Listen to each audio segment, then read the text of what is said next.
Each year, about 3.7 million animals are euthanized. 5 in 10 dogs and 7 in 10 cats are euthanized simply because there is no one to adopt them.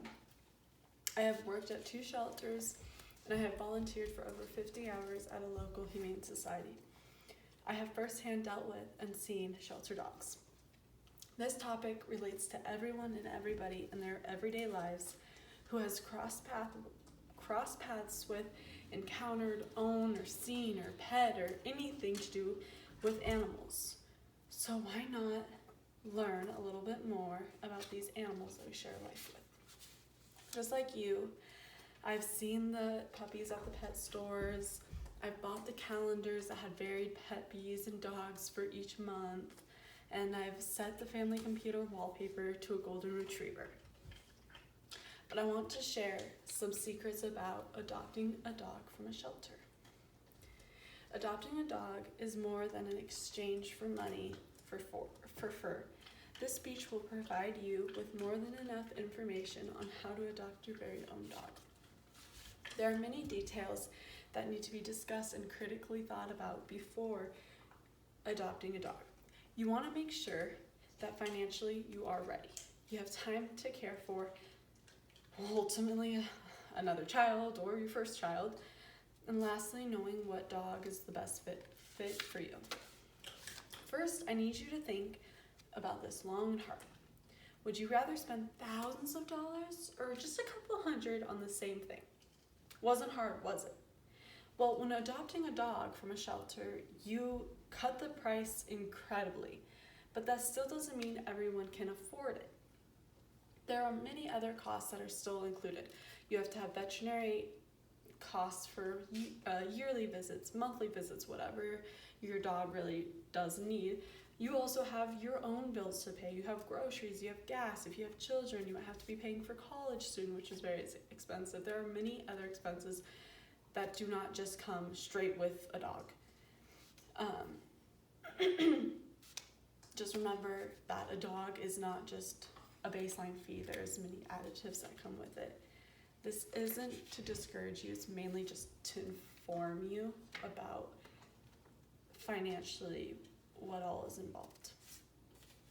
To follow, it's not just physical money that demands you to be 100% ready for your new pet, but there's a huge time investment also. How much free time do you already have? Do you have to work 8 in the morning to 8 at night? Do you take a lot of vacations? Because if you take a lot of vacation, it's either bring the pet or have somebody watch them at your house and pay them to watch them. Many times shelter dogs come with baggage, so you have to take extra time to train them, to bond with them. It's not like a puppy that you have from 8 weeks where kind of already they're just at your hip and you don't have to worry about it. There's much more that comes with a shelter dog, and a lot of the time there's a lot of extra training, a lot of extra loving, because they do come from a little bit of a different background. Once again, this is not to discourage you, this is just to inform you of what really is expected when you buy a shelter dog.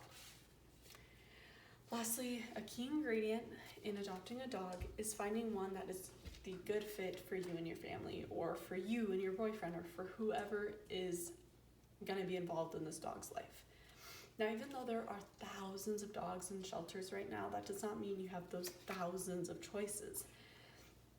Every dog is different, every family is different, every person is different, and so you really have to find the dog that's perfect for you and that best fits. Many people during this process of trying to find that good dog, they'll also get discouraged, which it's easy to do, but don't let it discourage you. Something to help you with that is create a criteria. Do you want a hyper dog? Do you want a lazy dog? Do you want a specific breed? Do you want a dog that's good with other dogs? Do you have a cat? So you have to have a dog that's good with cats. Do you want a bigger dog, a smaller dog, maybe a medium-sized dog? You have to create a criteria, because if you look up just any dog that's available, you're going to get so overwhelmed with the thousands of choices that you do have. Also, ask for help. There are so many things there's Google, you can just type in what dog is best for me. You can answer a quiz and it'll give you this dog, these types of breeds will be best for you. You can also call your local animal shelter and they'll have usually some type of criteria of their own that they'll ask you questions, and then you'll be like, okay, this dog seems like it would work for me. So don't be afraid to ask for help. Make sure you create a criteria and just know that you're not going to have thousands of options right off the bat. To wrap up, these are just a few things that will help you adopt your first furry friend. A quick recap of some details to cover before you adopt. You want to make sure that you are financially ready, that you have a good chunk of time that you could totally just give to this dog, and you're not going to be so overwhelmed and you're not going to be distracted. And lastly, you want to know what dog is best for you.